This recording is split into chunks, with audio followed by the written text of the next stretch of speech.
اعوذ باللہ من الشیطان الرجیم بسم اللہ الرحمن الرحیم صلی اللہ علیہ وسلم تسلیما کثیرا کثیرا برحمتک یا ارحم الراحمین اللہم اغفر والمؤمنین والمؤمنات والمسلمین والمسلمات اللہم بارک لفلمت فی وعد الموت یا رحم الرحیم غفور رحیم غفور رحیم یا ذی الجلال والاکرام رب زدنی علما رب زدنی علما رب زدنی علما رب اشرح لی صدری ویسر لی امری واحلل عقدۃ من لسانی یفقہوا قولی واجعلنی وزیرا من اہلی۔ السلام علیکم ورحمۃ اللہ وبرکاتہ۔ سیقول کا 3 رکوع تک کل ترجمہ کیا تھا،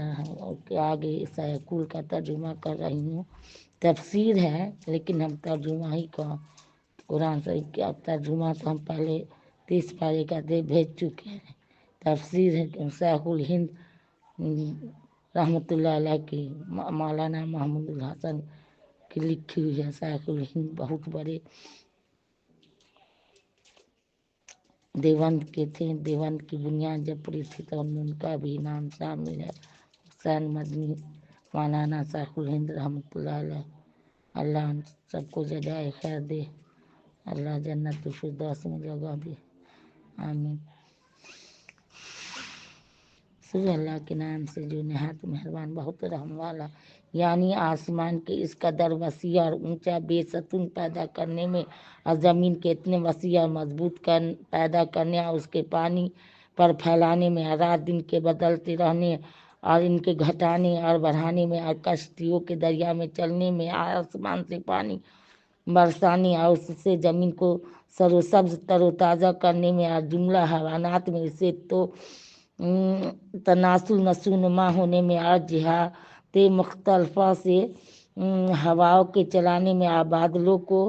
جہات مختلفہ سے ہواؤں کو چلانے میں اور بادلوں کو آسمان اور زمین میں معلق کرنے میں دلائل عظمیہ اور کثیرہ ہیں۔ حق تعالیٰ کی وحدانیت اور اس کی قدرت اور حکمت اور رحمت پر ان کے لیے جو صاحب عقل اور فکر میں ہے۔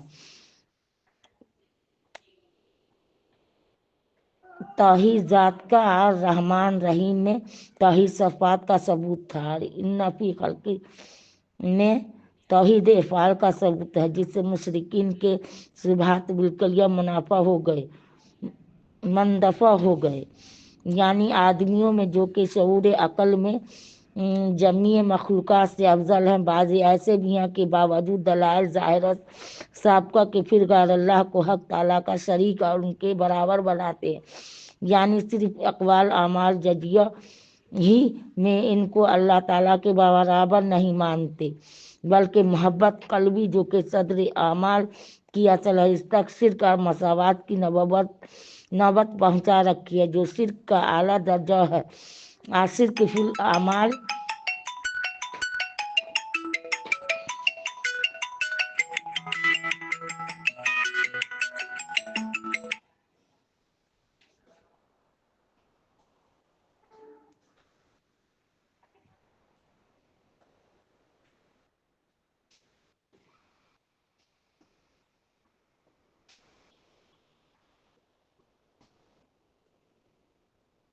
محبت قلبی کو جو کہ صدور اعمال